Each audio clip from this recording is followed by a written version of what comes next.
بسم الله الرحمن الرحیم. استان سیستان و بلوچستان همونجوری که عزیزان میدونن بزرگترین استان کشور هست. خب به تبع برای بررسی مسائل و مشکلات و پیگیری به هر حال آن اقداماتی که باید در استان سیستان و بلوچستان انجام بشه حتما زمان بیشتری نیاز است.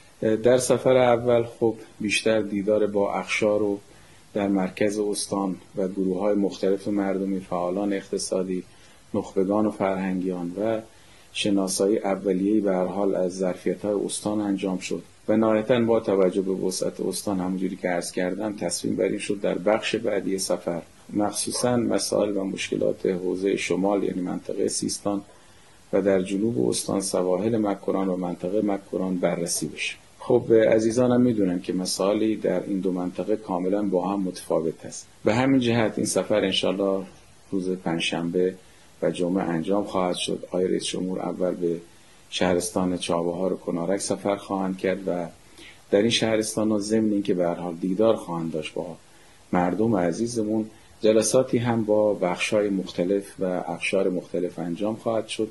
بازدیدهایی هم از ظرفیت‌های این منطقه در دستور کار هست. پروژه‌های اقتصادی که در اونجا در حال انجامه و البته در کنار اون مسائل مشکلاتی مثل حاشیه نشینی و مسائل بهداشتی درمانی منطقه هم بررسی خواهد شد و نهایتاً جمع‌بندی در این منطقه. بعد از اون در منطقه سیستان جناب آقای رئیس جمهور حضور پیدا خواهند کرد و در منطقه سیستان هم باز توجه به مسائل و مشکلات اون منطقه دیدارهای هم مردمی هم دیدار با اقشار مختلف صورت خواهد گرفت. افتتاح بزرگراه زاول زاهدان از برنامه‌های اصلی های رئیس جمهور در شمال استان هست. عزیزان اینو بدونن که این پروژه از سال 85 به هر حال عملیات اجرایی اون آغاز شده بود. 200 کیلومتر طول این پروژه بوده که تا سال 99 حدود 90 کیلومتر اون ساخته شد. بعد از اون با سرعت که در اجرای پروژه اتفاق افتاد و پیگیری که انجام شد در حدود 4 سال 110 کیلومتر اون ساخته شد که خب بخش عمده اون در این دولت در قطعه آخر انجام شد. در کمتر از 4 ماه 10 کیلومتر آخر اون به انتها رسید و الان شهر زاهدان مرکز استان به اولین مرکز شهرستان با به هر حال افتتاح این بخش کاملا به صورت بزرگراه خواهد بود و مردم عزیز ما میتونن از اون استفاده بکنن. موضوع بزرگراه ها از مطالبات اصلی مردم عزیزمون بود. میدونید که استان سیستان و بلوچستان بیشترین تلفات جاده‌ای رو داشته در کشور و بخشی از اونم برمیگرده به اینکه جاده های ما دو طرفه بودن. الان به صورت 4 خطه هست که هر باند اون 2 خطه اجرا شده.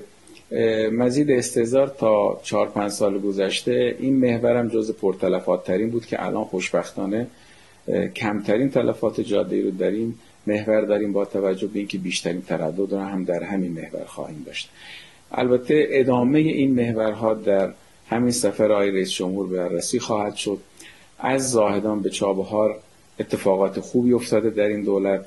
قطعات جدیدی شروع به کار شده و قطعات قبلی اون که عمدتاً بین زاهدان خاش و خاش ایران شهر از فعالیت اونها 2 چندان شده.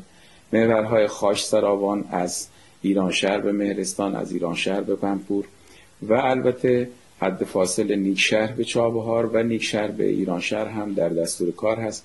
کریدور ساحلی هم به همین شکل. آقای رئیس جمهور بنا دارن که خط راهن زاهدان چابهار رو هم مورد بررسی قرار بدن. میدونید بزرگترین پروژه ریلی کشور هست. این پروژه تا این لحظه از سال 1392 حدود 14 همت برای اون هزینه شده. تعهد این دولت برای اتمام این پروژه بوده که دستور اون به مجری داده شده و قرار هست انشالله تا پایان سال بعد با هزینه کرده 20 همت یعنی تقریبا 1.5 برابر آنچه که تا الان داده شده این پروژه به بهره برداری برسه که در نوع خودش بی‌نظیر هست و رکورد بی‌نظیری هست. و البته خب کریدور ساحلی هم که عرض کردم و بسیاری از موضوعات دیگه که در دستور کار هست.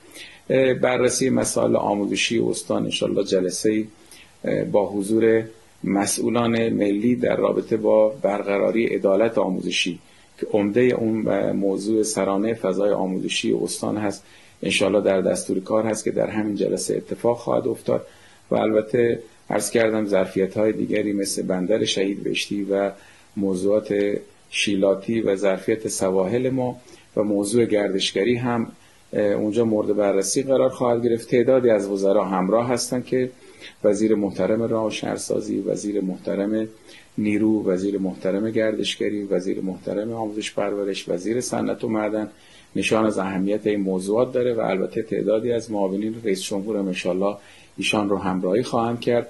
خیلی امیدوار هستیم انشالله با اقداماتی که انجام خواهد شد. حالا برخی از تفاهم‌نامه‌ها در دستور کار ما هست. انشالله شروع فعالیت‌های منطقه آزاد سیستان به عنوان یکی از محرک‌های اقتصادی شمال استان با حضور مقامات زیرفت انجام خواهد شد. در تلاش هستیم که موضوع فرودگاه چابهار رو هم با تفاهمی که بین وزارت راه و شهرسازی و انشالله وزارت دفاع و نیروی هوایی ارتش جمهوری اسلامی ایران انشالله انجام خواهد شد، اون رو هم به نتیجه برسونیم که در سفر آقای رئیس جمهور اعلام شود.